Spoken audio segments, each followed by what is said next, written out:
y a quelques semaines, j'ai posté un vlog vous racontant ma participation en tant qu'exposante à la Natural Hair Academy de Paris et j'ai reçu ce commentaire de Samira me demandant de détailler un petit peu ma démarche pour mon inscription. Quels sont les délais pour s'inscrire? Qu'est-ce qu'il faut faire? Quels sont les prix pour les différents stands? Comment est-ce que j'ai fait pour m'organiser? C'est ce dont on va parler dans cette vidéo. Salut, c'est Josiane, je suis entrepreneur. J'ai créé Iwa Lewa, la marque de cosmétiques Made in Africa.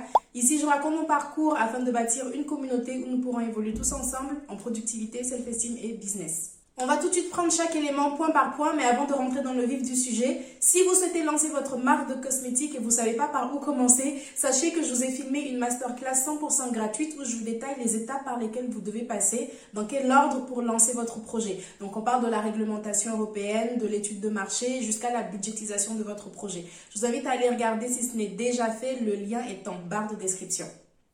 Première partie, l'inscription. De façon générale, quand vous êtes une marque de cosmétiques, vous recevez plein d'invitations à plein de trucs. Forcément, les organisateurs de salons ont besoin de marques qui viennent exposer leurs produits à leur événement, donc ils font beaucoup de prospection. Du coup, c'est vraiment pas les opportunités qui manquent, c'est assez facile de trouver ce genre d'événement où exposer vos produits. Pour participer à la NHA, c'est un peu pareil, sauf que la renommée de l'événement est telle qu'il n'y a pas énormément de prospection qui est faite au niveau des marques. Bon, après, je vais peut-être nuancer mes propos parce que je ne connais pas non plus leur organisation en interne. Mais si vous êtes une jeune marque, vous attendez pas à ce qu'on vienne vous chercher, quoi. C'est vous qui allez faire la demande. Sinon, il n'y a pas de sélection selon des critères particuliers. La sélection se fait naturellement selon qui veut bien payer ou pas et dans la date limite d'ouverture des inscriptions des marques. Mais ce que j'ai appris sur le salon, c'est que même quand l'événement est assez proche, on peut toujours s'inscrire en tant que marque parce qu'il y a parfois des désistements de dernière minute. Pour moi, personnellement, comment est-ce que ça s'est passé? En fait, j'ai rencontré Didier Mandin en 2019, je crois, sur un salon à Paris et il m'expliquait qu'ils avaient envie de plus mettre en avant les jeunes marques et qu'ils proposeraient des tarifs préférentiels sur les éditions à venir. Donc de là, je suis restée à l'affût sur leurs réseaux sociaux. Dès qu'ils ont annoncé les dates de l'édition de l'année, je suis allée sur leur site internet, il y a une petite rubrique exposant. Il faut remplir un formulaire en ligne, je crois, quelque chose comme ça, et on reçoit un devis dans la foulée. 2. La préparation du salon. Par préparation, j'entends de prendre du temps pour brainstormer sur quel type d'animation vous allez proposer sur votre stand. Est-ce que vous allez proposer des jeux concours, des consultations beauté par exemple? Également, quelle décoration vous allez faire? Quelle stratégie vous allez mettre en place pour maximiser votre présence sur le salon? La préparation inclut également toute l'organisation logistique. Comment est-ce que vous allez faire pour amener vos produits sur les lieux, etc. Pour la NHA, je suis passée par la plateforme Bring4You que je vous recommande du coup. Il s'agit d'une plateforme de mise en relation entre des particuliers ou des entreprises avec des transporteurs. Ils peuvent prendre des colis de tout gabarit et faire des déplacements intervilles. Comment est-ce que ça se passe? C'est que vous postez une annonce avec vos besoins. Voilà, j'ai tant de cartons de produits cosmétiques du coup et je voudrais les amener vers Paris. Donc vous allez commencer à recevoir des annonces de transporteurs qui ont l'habitude de faire les allers-retours entre les deux villes concernées. Vous pouvez même décider de voyager avec le transporteur. Ça peut vous faire économiser un billet de train. Dans le même style de plateforme mais en moins cher, vous avez Colis Voiturage que j'avais également utilisé, un style de Blablacar mais pour les colis. Ce style de solution-là, moins coûteuse que de passer par une compagnie de transport et moins chiante que de mettre les produits dans votre valise, ça peut vraiment vous arranger si comme moi vous faites des salons partout dans la France, sauf dans la ville où vous êtes. Personnellement, plus le salon est gros, plus j'ai le souhait de me préparer à l'avance. Pour la NHA, j'avais prévu 3 à 6 mois de préparation avant le jour J. Mais je vais vous confier un secret, ça c'est les temps prévus en théorie. Les salons me terrifient tellement que je ne respecte jamais ce délai. 2 semaines avant la NHA, j'avais encore envie de tout annuler. Je n'ai rien pu organiser de concret plus d'un mois avant la tenue de l'événement. Rien qu'entendre NHA m'empêchait de dormir la nuit. Du coup, une fois n'est pas coutume sur cette chaîne, aujourd'hui exceptionnellement, je vais vous recommander de faire ce que je dis et pas ce que je fais. 3. Les prix des stands. De façon générale, les prix sur les salons sont en fonction bien évidemment de la taille du stand, de son emplacement également parfois, mais aussi de certains avantages que vous voudriez avoir, du moment auquel vous réservez votre place. Souvent, il y a des tarifs early bird, donc plus tôt vous réservez, moins vous payez, on va dire. Pour la NHA, il faut comprendre comment se structurent les tarifs. Vous avez plusieurs stands, du plus petit au plus grand, avec des prix croissants évidemment. Le stand vient nu, c'est-à-dire que vous n'avez pas d'installation particulière, pas de prise électrique, pas de Wi-Fi. Et ça, j'ai trouvé que c'était vraiment spécifique à la NHA parce que c'était le premier salon où je participais et il n'y avait pas tout ça inclus dans le tarif. Là, c'était plutôt en option. Si vous vouliez l'électricité ou quoi, il fallait payer une somme en plus. Les prix des stands de 6 à 49 mètres carrés varient de 1000 à 5000 euros, hors taxe. Sachant que j'ai opté pour le plus petit stand, celui de 6 mètres carrés, je ne me suis pas rendu compte sur le salon, mais en fait, en écrivant mon script, j'ai vu que j'avais également pris l'option Wi-Fi. C'est ballot parce que du coup, j'ai payé 2 fois le Wi-Fi sur le salon.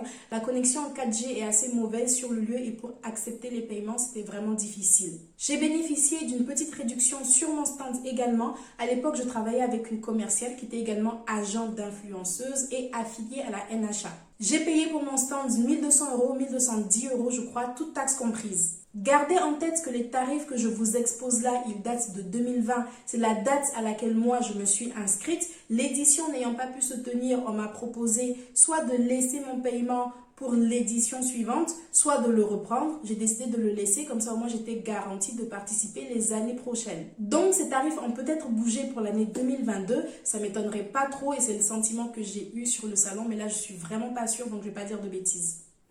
4.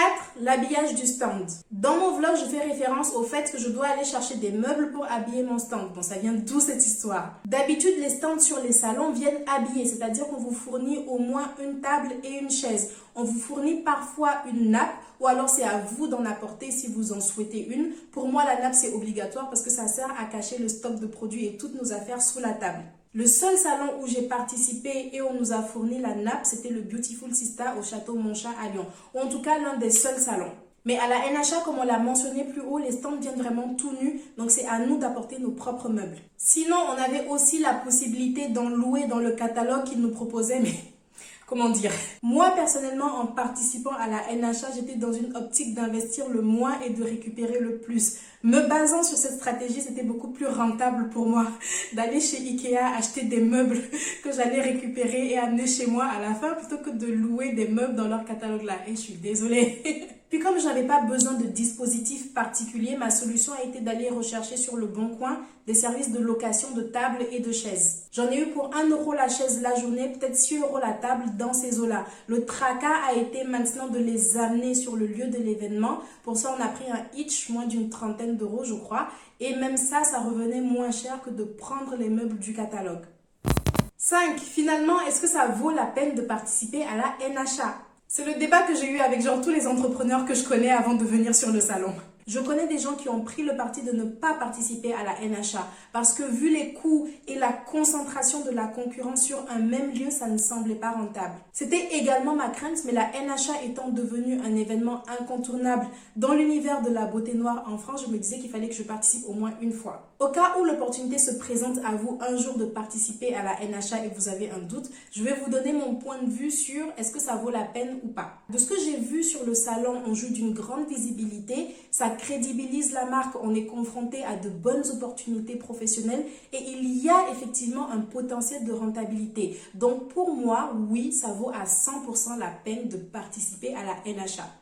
Mais à une condition. Ce qui m'a sauvé à la NHA, c'est vous en fait. C'est toutes les personnes qui me suivent sur les réseaux, que ce soit ici ou sur Iwalewa. La grande majorité des personnes qui venaient sur le stand et qui achetaient connaissaient déjà la marque. Donc déjà, un grand merci à vous, sincèrement. Est-ce que si j'étais allée là-bas sans réseau, sans rien, sans bonne communication établie, j'aurais eu le même résultat ? Honnêtement, je ne suis pas sûre. Donc, ne négligez pas votre communication de façon générale, avant tout salon que vous faites d'ailleurs, parce que ça aussi, ça compte. Après, on peut aller sur un salon pour se faire découvrir. Mais le truc, c'est que vous allez devoir user de beaucoup de stratagèmes pour vous démarquer de vos concurrents et appâter les visiteurs, susciter leur intérêt. Et ça peut vous pousser à investir encore plus. Et c'est vrai aussi que la rentabilité d'un salon se calcule sur le long terme. C'est pas parce que le jour J, vous n'avez pas vendu autant que vous avez investi que directement c'est pas rentable. Il faut voir les visiteurs qui sont venus sur votre stand, est-ce qu'ils ont acheté par la suite également. Mais le but, c'est pas de mettre sa trésor à mal non plus. On veut récupérer à court terme un maximum de ce qu'on a investi. Donc autant prendre les précautions nécessaires dans ce sens. À la NHA particulièrement, les coûts sont élevés. Je pense du fait de la renommée de l'événement, bien sûr, mais également du fait du prestige du lieu qui, à mon avis, doit être bien cher à réserver. Donc, faut pas se louper, quoi. Et pour continuer sur cette thématique de la rentabilité, l'avantage avec un salon comme la NHA, c'est que la renommée n'est plus à faire. Et comme les visiteurs achètent leurs billets à l'avance, on sait potentiellement combien de personnes vont venir. Et on peut faire ces petits calculs pour voir est-ce qu'on peut s'y retrouver ou pas. Sur d'autres salons, c'est beaucoup moins évident. Parfois, vous avez des organisateurs qui vont vous regarder dans les yeux et vous promettre l'arrivée de 5000 personnes et en réalité, il n'y en aura que 50. Je pense que je vais vous proposer une vidéo sur comment reconnaître un bon salon cosmétique si ça vous intéresse. En attendant, c'est la fin de cette vidéo. Je vous remercie d'avoir regardé. J'espère qu'elle vous sera utile. N'oubliez pas que vous avez une masterclass gratuite sur comment créer sa marque de cosmétiques de A à Z. Le lien vous attend en barre de description. Allez regarder si ce n'est déjà fait. Abonnez-vous pour ne pas manquer d'autres contenus de ce type. Je poste tous les mercredis et les dimanches. Alors à dans quelques jours. Ciao!